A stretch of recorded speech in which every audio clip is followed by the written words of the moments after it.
Bonjour et bienvenue dans cette nouvelle vidéo. Je te filme aujourd'hui cette vidéo, du coup on est le 11 janvier. Et du coup je voulais commencer par te souhaiter la bonne année, la bonne santé et tout ce que tu souhaites dans ta vie. Je souhaite que ça se réalise pour toi tout simplement parce que tu le mérites. Voilà. Pour cette vidéo, c'est une vidéo qui va changer un peu parce que c'est la première que je fais en 3 ans que j'ai cette chaîne YouTube. C'est une vidéo récap de mon année 2023 et un peu objectif 2024 sans trop t'en dire non plus parce que il y a certains trucs que je ne dirai pas parce que soit je me considère comme pas capable de les atteindre ou bref, enfin voilà. Et pourquoi j'ai pas fait cette vidéo les années d'avant? Tout simplement parce que de 1 j'étais pas dans le mood. De 2, quand j'ai commencé la chaîne, vu que je l'ai fait que pendant 6 mois, je voyais pas l'intérêt de faire un récap sur toute mon année alors que tu aurais pu me suivre que pendant 6 mois. Et puis surtout que j'ai pas vlog la première année non plus. Et du coup, ouais, 2021-2022, je me suis surtout laissé dépasser. Et surtout, entre 2022 et 2023, 2022, j'ai commencé à prendre conscience qu'il fallait que je change des choses. Et 2023, c'est là où j'ai vraiment commencé à passer à l'action. Et que j'ai vraiment vu des différences. Surtout là, en cette fin d'année, j'ai vu des différences par rapport au début de l'année. C'était plutôt incroyable. Donc, cette vidéo risque d'être un peu longue. J'ai beaucoup blablaté. Elle sera sûrement pas très dynamique, mais parce que c'est pas de montage et tout, parce que j'ai besoin un peu de te parler à cœur ouvert aussi, en dehors des vlogs. Ça fait longtemps que je ne l'ai pas fait, donc du coup, je vais le faire, donc voilà. N'hésite pas à prendre une boisson, comme moi j'ai fait. Ça pourrait être du café, mais ça n'en est pas, c'est du coca. Du coca zéro, parce que c'est des restes de Nouvel An. N'hésite pas non plus à prendre de quoi grignoter. Ici, du coup, c'est des apéricubes, pas des restes de Nouvel An.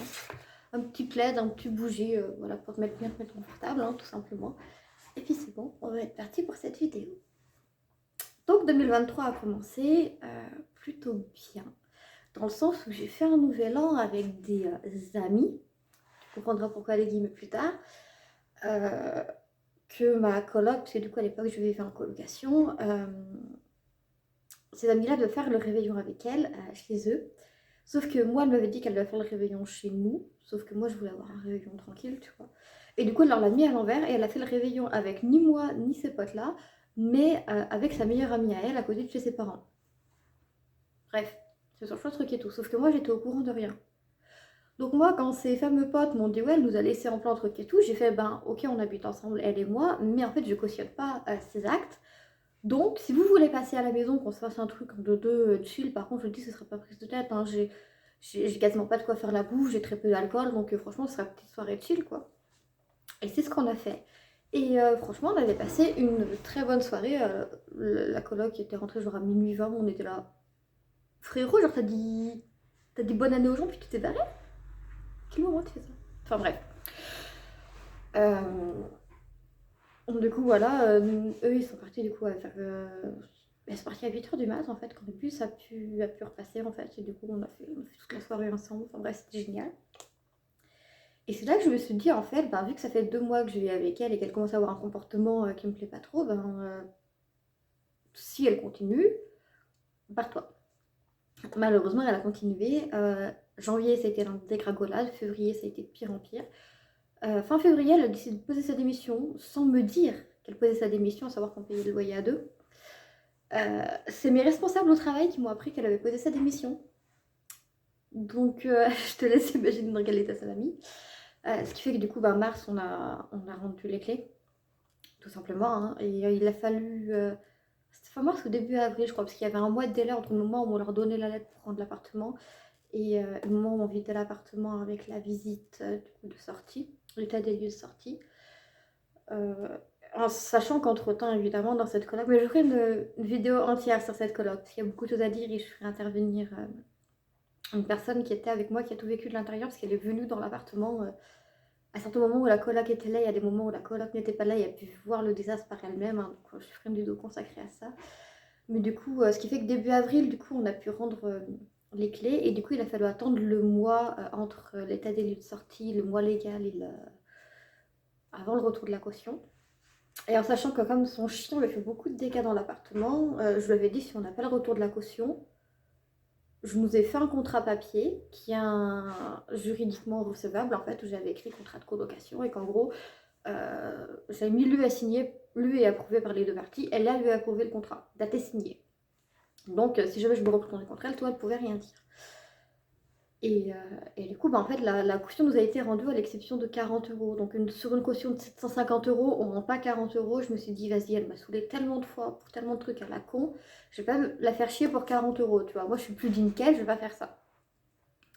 Donc voilà. Et entre-temps, ça faisait déjà à peu près une semaine ou deux, juste avant le retour de la coloc, de la caution, pardon, que j'avais commencé à regarder du coup pour un autre appartement parce que du coup quand j'étais plus en colocation, j'étais retournée vivre chez mes parents. J'adore mes parents aussi parce que c'est très bien, mais après avoir goûté à l'indépendance, je t'avoue que j'aurais aimé y retourner plutôt très rapidement.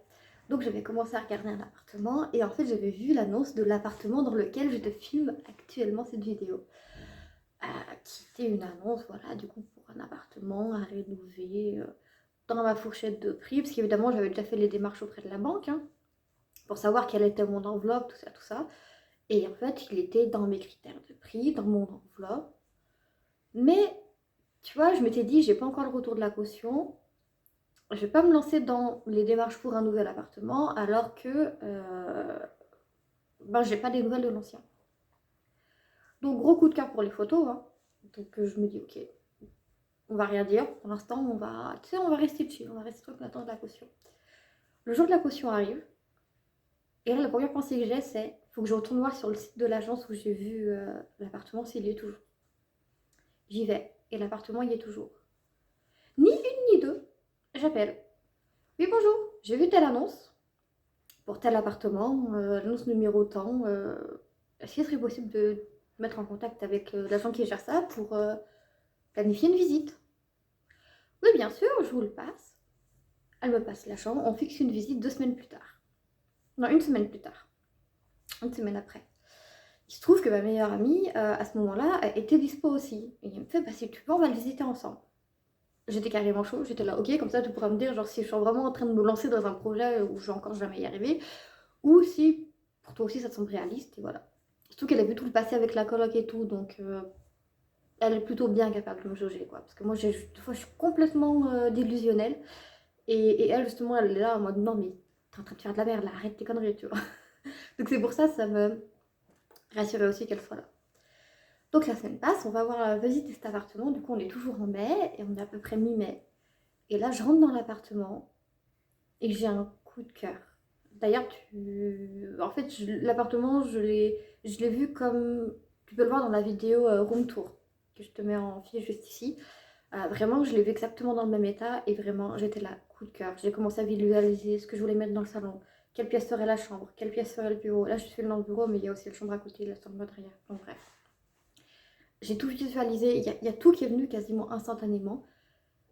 Et je me suis dit, ça, c'est un signe. Donc j'étais plutôt contente de moi et tout. Et donc là, je dis à l'agent, super, je reviendrai en contact avec vous. Parce que du coup, j'aimerais bien faire une contre-visite avec mes parents. Euh, parce que bon, moi, je vivais chez eux aussi. Et comme eux, quand ils ont pas acheté leur maison, mais quand ils ont été dans la location dans laquelle ils m'ont eu, qu'on a vécu 3 ans dans cette location et ils ont fait plein de travaux par eux-mêmes avec accord du proprio. Tu vois, je me suis dit, vu qu'il y a quelques petits travaux à faire, je veux quand même avoir leur avis à eux qui ont fait la majorité de leurs travaux tout seuls pour savoir si ce projet dans lequel je veux me lancer, en fait, il est réalisable ou pas. Donc je rentre chez moi, je dis à mes parents que la visite s'est trop bien passée, qu'il faut absolument qu'ils viennent me voir. Je vois qu'il y a mon frère qui arrive, je fais, si tu veux venir voir Pipiou, parce que c'est le son nom de mon frère, tu viens aussi. Enfin bref, ils sont emballés, ils me donnent leur dispo. Moi je rappelle l'agent, pas le jour même, mais 2-3 jours après. Et on cale une deuxième visite du coup, pour encore une semaine après. La deuxième visite, elle s'est calée le 24 mai. Oui, j'ai une bonne mémoire des dates pour certains événements, c'est normal. Enfin, c'est normal. J'ai toujours trouvé ça normal, donc voilà. Et donc, du coup, elle encaisse la deuxième visite le 24 mai. Et en attendant, je commence à regarder mon père et je lui fais, toi qui t'y connais un peu, à ton avis, est-ce qu'il va y avoir match de négoce ou pas pour le prix, truc et tout. Donc bref, on voit, elle me dit potentiellement oui, mais il faudra voir avec l'agent, nanana. On voit les détails et on se prépare du coup pour la visite qui a lieu du coup la semaine d'après. Arrive le 24 mai, du coup on fait la deuxième visite et Et là, mes parents, ils valident le truc. Ils valident l'appart. Il est pas trop grand, il est pas trop petit.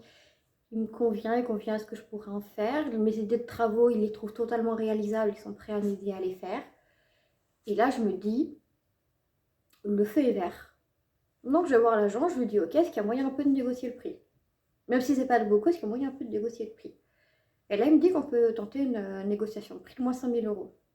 Donc cet appartement-là, au départ, oui, je l'ai acheté, il valait 75 000 euros. Je l'ai eu donc pour 70 000 euros. Parce que du coup, la proposition a été acceptée par les propriétaires. Mais là, on n'en est pas encore là, on est juste à la négoce prix. Il me fait, oui, on peut négocier le prix. Je lui fais, d'accord, ben, il faut que je vois du coup avec ma banque ce que je peux faire. Tu vois, je reste basée dans les détails parce qu'en fait, en gros, l'agent n'a pas à savoir que ma banque est prête et qu'elle attend juste que la proposition de vente soit acceptée pour que ça passe.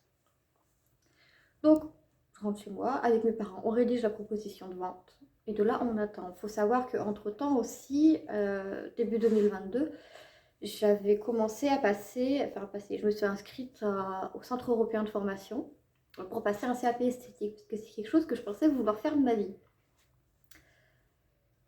Point de vue janvier 2024, c'est plus du tout le cas. Mais bref. Du coup, on était fermés, j'étais en plein dans mes préparations du coup, de mes épreuves du CAP. Et voilà, surtout qu'en plus, en même temps, du coup, en décembre, avec du coup ma meilleure amie, on avait pris la décision sur un coup de tête de partir à une convention geek ensemble début juin. Donc c'est là que tu te rends compte que, en fait, j'ai eu un début d'été très très chargé, mais c'était pas pour me déplaire, bien au contraire. Et donc du coup, entre ce mélange de partiels, l'achat de l'appartement et du coup les préparations des vacances, parce que du coup, quand la convocation est arrivée pour mes examens du CAP, on s'est rendu compte que j'avais une épreuve le jour du départ pour la convention et une épreuve le lendemain du jour du retour de la convention. Et là, je me suis dit, bordel, est-ce que j'ai bien géré? Parce que du coup, la convention est pile au milieu, genre vraiment meilleur timing. Donc bref, je faisais la proposition de vente, je l'envoie et après du coup je me concentre du coup sur mes épreuves du CAP que j'ai dans la majorité bien réussi, mais pas toutes. Et puis donc du coup, le jour du départ, on part, on se fait les 8 heures de route, sauf que mon téléphone au milieu décide de plus se connecter à la voiture, puis après mon téléphone décide qu'il a plus de batterie alors qu'on est à 1 heure de l'arrivée et que ma collègue n'a pas de 4G en fait sur son téléphone. Donc c'est très pratique quand tu es à l'autre bout de la France et que tu ne sais pas où tu dois aller. Donc bref, on s'arrête le temps de recharger mon téléphone, truc et tout, plein de péripéties. Mais ça, tu le verras dans les vlogs des vacances de juin. Je te le raconterai plus en longueur parce que du coup, tu nous as suivi un peu dans ce périple, même si tu ne le sais pas encore, parce que j'ai beaucoup de retard sur mes montages, mais ça aussi, ça va se régler. Donc la convention se passe super bien, une pépite. On décide juste en partant qu'on y retournera l'année prochaine. D'ailleurs, vous vous attendez quoi pour nous donner les dates là, des Fairies? Genre, s'il vous plaît, on aimerait bien prendre nos places, surtout qu'en plus, nous, là, on doit poser nos congés avant le 1er février. Genre, on a 20 jours. On a 18 jours, en fait, pour poser nos congés. Donc, s'il vous plaît, grouillez-vous. Attendez, il faut que je bois, je parle trop. Non, mais plus sérieusement, voilà. Du coup, on a adoré notre séjour. Du coup, on était là, on va y retourner. Je passe mes épreuves, du coup, du jour du retour de CAP. Je repasse mon épreuve, du coup, 2 semaines après, qui se passe plutôt bien.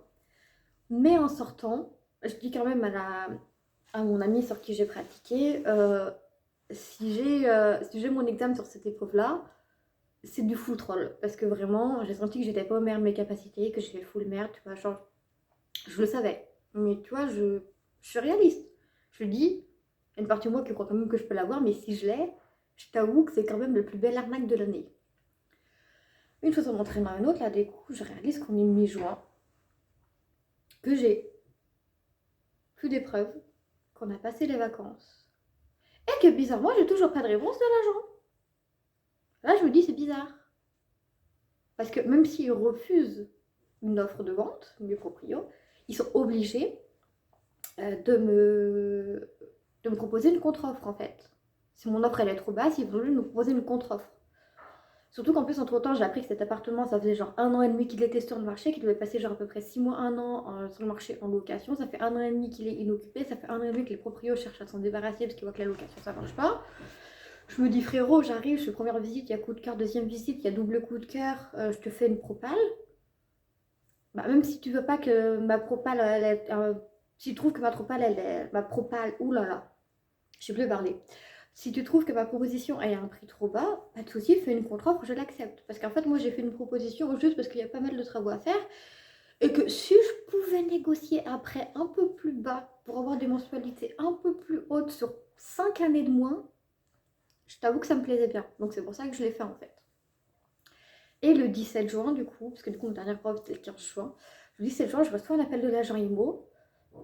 Oui, j'ai une très bonne nouvelle à vous annoncer. Et là, je comprends que les propriétaires viennent d'accepter mon offre. Après un mois d'attente, donc début de mois que j'ai quasiment pas vu passer, mais genre, tu sais, je commençais à m'inquiéter. J'étais en mode, ouais, je vais faire un mois, genre, s'il te plaît, donne-moi un signe. Tu sais, comme dans Phasmophobia, donnez-moi un signe, s'il vous plaît. Oh non, mais j'ai de ces rêves, au secours. Mais si t'as la rêve, genre, voilà. Et donc, vraiment, j'ai eu cette nouvelle-là, j'étais là. C'est génial. Genre, vraiment, ça a été. En fait, j'ai pas réalisé, j'étais là. Ça va être chez moi. C'est vrai, genre, ça va être chez moi. Mais tu sais, il y a une partie de moi qui y croyait pas, qui voulait pas y croire. Genre, moi, j'ai une partie de moi qui ne voulait pas y croire. Donc là, il m'explique du coup que je vais devoir enfin, du coup, que le notaire des vendeurs, du coup, va me contacter. Et que, on va voir, du coup, comme ça, là, ce qui va se faire maintenant. Le notaire me contacte à peu près une semaine après pour me demander du coup de poser un rendez-vous, du coup, qui est rendez-vous qui établit la promesse de vente. La promesse de vente, en gros, c'est quoi? De toute façon, je te referai une vidéo plus détaillée sur exactement le process d'acheter un appartement.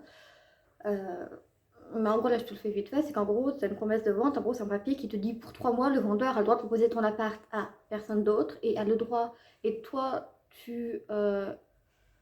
en gros, tu dois tout faire en gros pour que les banques acceptent ton dossier et que tu puisses, du coup, payer l'appartement. Si tu le peux pas, au bout de 3 mois, on refait un rendez-vous pour faire un point, pour savoir si toi, tu es toujours intéressé dans l'appartement ou pas, ou s'ils peuvent le remettre en vente. En gros, c'est ça la promesse de vente. Donc, on fait ce rendez-vous-là.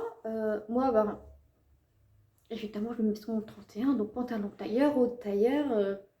Tu sais, genre, je me mets sur mon 31, genre maquillée, tailleur, truc et tout. Genre, vraiment, je suis en mode, je fais ma meilleure impression possible au vendeur et au notaire pour lui montrer que, genre, ils vendent pas leur appart à n'importe qui, que je suis quelqu'un de fiable, qui sait se tenir, qui sait être propre sur elle, qui sait, voilà, truc et tout.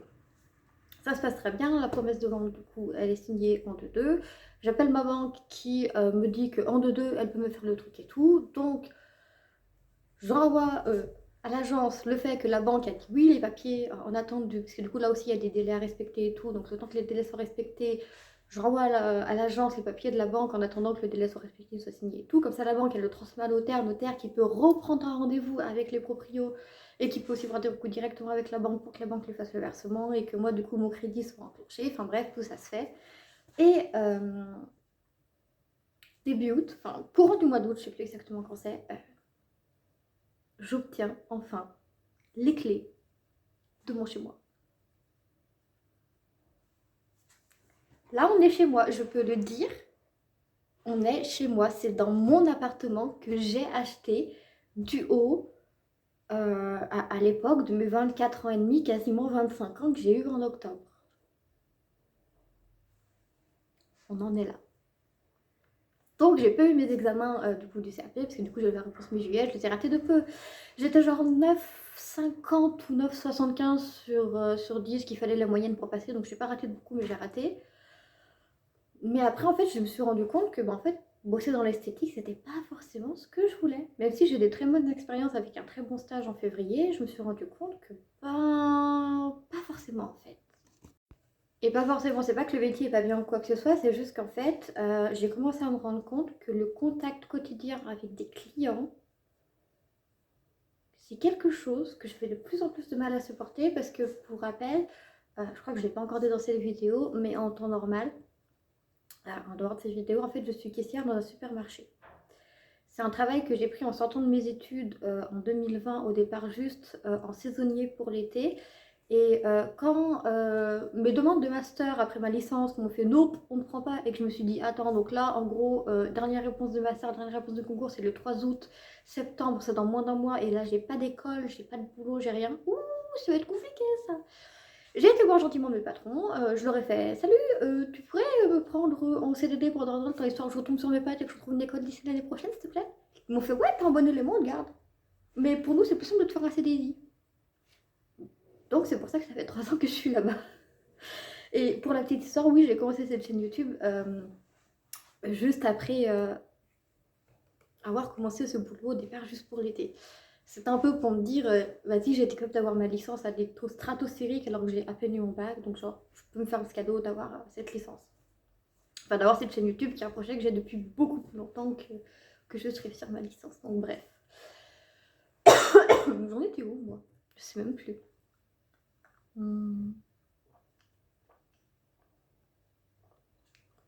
Voilà, donc oui. J'apprends que j'ai pas eu mon CAP, mais en fait, je me rends compte que ben, ça me dérange pas tant que ça. Parce qu'en fait, pour avoir le CAP, il faut que tu maîtrises plusieurs domaines de l'esthétique. Et en fait, il y a plein de pratiques esthétiques que j'ai pas envie de faire, que je n'aime pas faire, que je me suis forcée à faire du coup pour l'examen, mais c'est des choses que moi, au quotidien, jamais je n'aurais faites. Et en fait, je me suis dit, passer un diplôme où tu dois faire une pratique que tu détestes faire, juste pour faire de la vente de cosmétiques, bah, je suis pas sûre que ça vaille le coup. Donc je me suis dit, c'est facile. Si en septembre, tu as fini les travaux chez toi, tu reprends ton CAP, tu réussis de le passer. Spoiler alerte, on est en janvier 2024, je ne vis toujours pas chez moi. Je suis censée vivre genre mois prochain, fin du mois prochain au plus tard. Donc, non, je n'ai pas repris mes études pour ce CAP, mais ce n'est pas grave. Parce qu'entre temps aussi, du coup, j'ai fait un peu de développement personnel, surtout avec les TikTok de Gamze KGLN, je te mettrai le lien en barre d'infos. Qui moi c'est quelqu'un à qui je suis très réceptive, mais je sais que beaucoup de gens ne le sont pas. Moi après je m'en fiche, hein, que tu sois réceptif, que tu sois pas, c'est pas mon problème. Mais du coup c'est quelqu'un de très réceptif qui m'a aidé en plus de tous les livres de dev perso que je lis à prendre conscience de certaines choses. Surtout qu'en plus, ce que vous ne savez pas non plus que je suis vous dire dans cette vidéo, ça va faire 2 ans dans 2 mois, la rouge film, que je suis suivie par une psychologue. Parce qu'à une époque, je m'en sortais plus, j'avais la tête sous l'eau et j'allais au boulot en pleurant, j'avais la boule au ventre, je pleurais à chaque pause, je pleurais en partant, je pleurais en revenant. Je me suis dit que je voulais plus qu'un boulot ait cet impact-là sur moi. Donc du coup, entre ma psy et le dev perso que je fais à côté, je me suis dit, attends, là, t'es quand même en train d'acheter un appart, il faut que tu rénoves, qu'il faut que tu retapes, genre...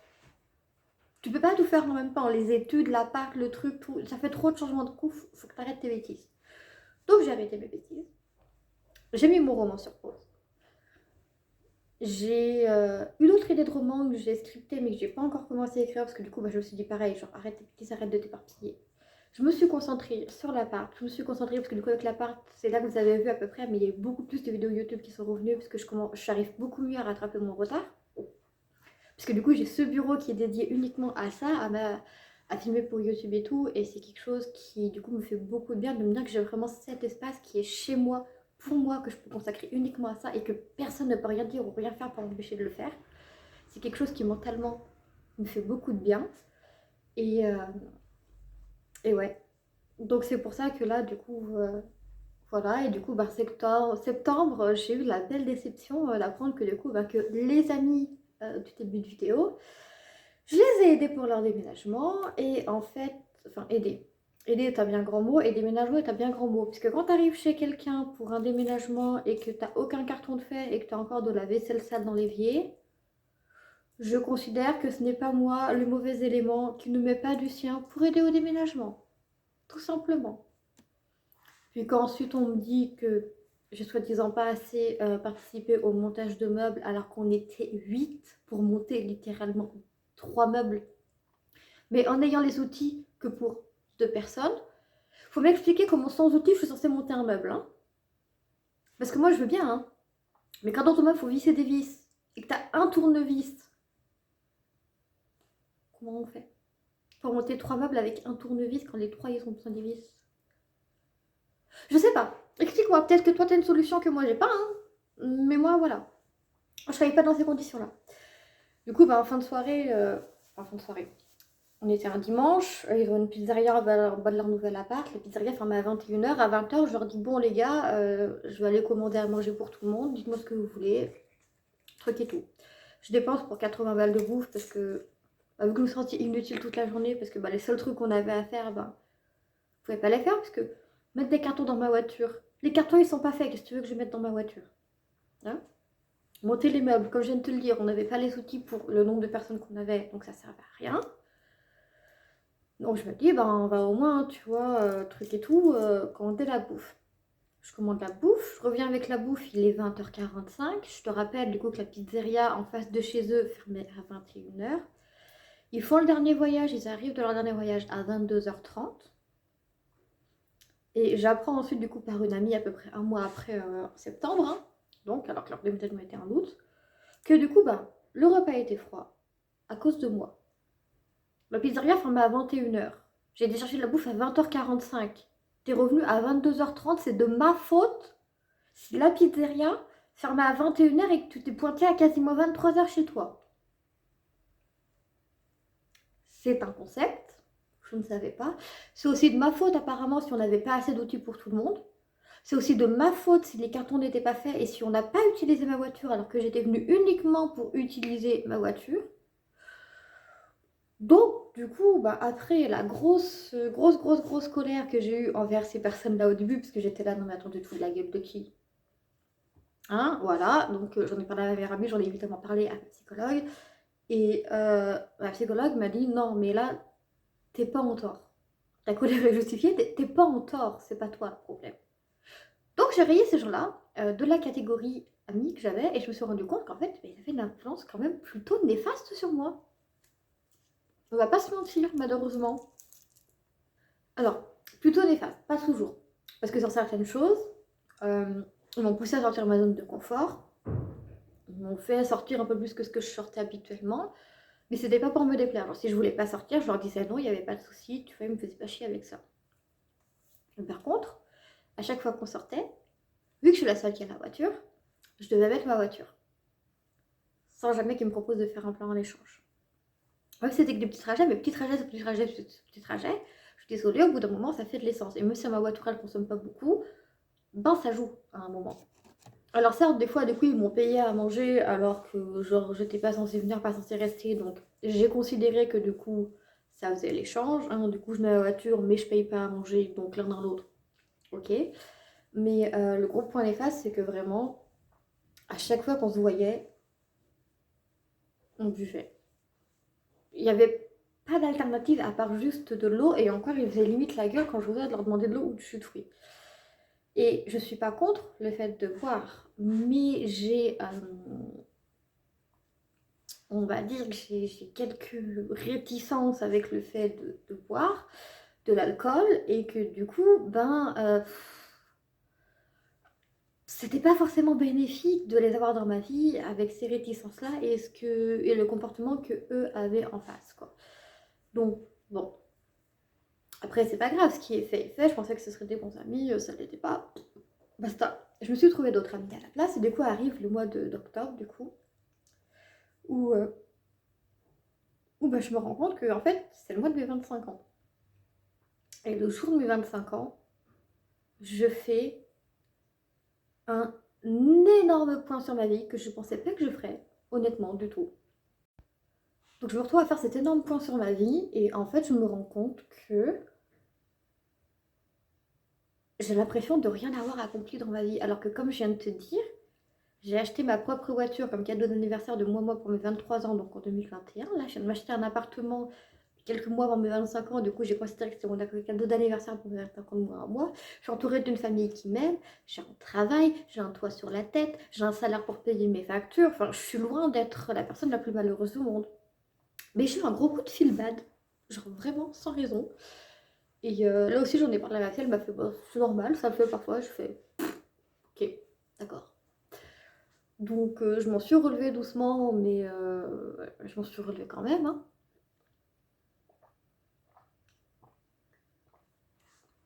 Et du coup, ouais, je m'en suis relevée. Novembre, rien de spécial à signaler. Décembre, j'ai pas réussi à me mettre dans le mood de Noël par contre. Mais genre vraiment, c'est-à-dire que même le réveillon de Noël le 24 et le jour de Noël le 25, j'avais pas l'impression que c'était Noël. Dans ma tête, Noël n'a pas existé en 2023. Mentir. J'ai eu des cadeaux, j'ai fait le réveillon et le jour de Noël avec mes amis, avec ma famille. C'était un Noël classique comme tout le monde, mais l'ambiance n'y était pas en fait. L'ambiance n'y était pas et c'est quelque chose qui m'a un peu saoulée. Et entre le fait que voilà, Noël n'était pas Noël, que j'ai pas pu faire mes 25 ans chez moi, parce que je m'étais dit mes 25 ans je les ferais chez moi, je ferais le méga taf et tout, sauf que là j'ai pas les moyens de le faire parce que c'est pas fini les travaux donc c'est pas meublé. Je voulais aussi faire un putain de réveillon chez moi, mais pareil, j'ai pas fini les travaux, c'est pas meublé. J'ai quand même fait le réveillon chez moi avec une amie, ça s'est très bien passé, un des meilleurs réveillons de ma vie. Et voilà. Mais ouais, j'ai fini cette année en me disant que certes, j'avais beaucoup évolué, mais que, ben, j'ai pas l'impression de vivre tout ça comme des victoires, tu vois. Et c'est un peu bizarre. Mais du coup, pour 2024, parce que du coup, j'ai un peu des objectifs pour 2024, bah déjà, c'est de finir mes travaux, de pouvoir faire ma crémaillère, de pouvoir faire la fête de mes 25 ans, euh, de pouvoir faire aussi une fête pour mes autres anniversaires, mais si elle sera moins grosse que celle de mes 25 ans, évidemment. J'aimerais du coup aussi pour licencier mon patron, parce que j'en ai très peu parlé dans cette vidéo, parce que c'est pas le but de cette vidéo, mais mon travail en tant que caissière, oui, je l'ai pris au début, ils m'ont fait un CDI, et c'est une chance énorme d'avoir un CDI en tant que caissière, donc c'est un métier où tu as peu de risques de te faire licencier. Si t'es comme moi, ça fait 3 ans et demi que t'y es. Honnêtement, il faut juste que tu fasses vraiment une grosse connerie pour te faire virer, et je suis pas le genre de personne à faire une grosse connerie, donc voilà, je sais que j'ai un métier qui est plutôt stable, il y a de la demande toujours dans le secteur, donc voilà. Mais c'est pas parce qu'il y a de la demande et que mon métier est stable que c'est pour autant que je me vois faire ça toute ma vie. Malheureusement, je sais que c'est pas le cas et que j'arrive à un point de saturation qui fait que il faut que je pense sérieusement à m'en aller pour ma santé mentale. On en est malheureusement là. Donc, je me souhaite de mettre en place ce qu'il faut. Je me souhaite de continuer le développement personnel pour continuer de réaliser des super grandes choses comme je l'ai fait cette année et pouvoir vous refaire une vidéo récap 2024 l'année prochaine et que ça m'aide à me fixer dans le temps et à me rendre compte de tout ce que j'ai vraiment fait en fait dans mon année et que c'est en fait un truc de ouf, tout simplement, d'acheter son appart, en fait c'est un truc de ouf et genre j'ai vécu ça comme si c'était genre le truc le plus lambda au monde. C'est un truc de dingue quand même, genre quand tu y penses, non? Enfin bref, voilà, et je me souhaite juste de continuer sur cette lancée, sur cette énergie d'évolution et puis voilà. C'est à peu près tout pour cette vidéo, j'espère du coup que ce récap t'aura plu. Si c'est le cas, si cette vidéo t'a plu, du coup n'hésite pas à la liker, la commenter, la partager.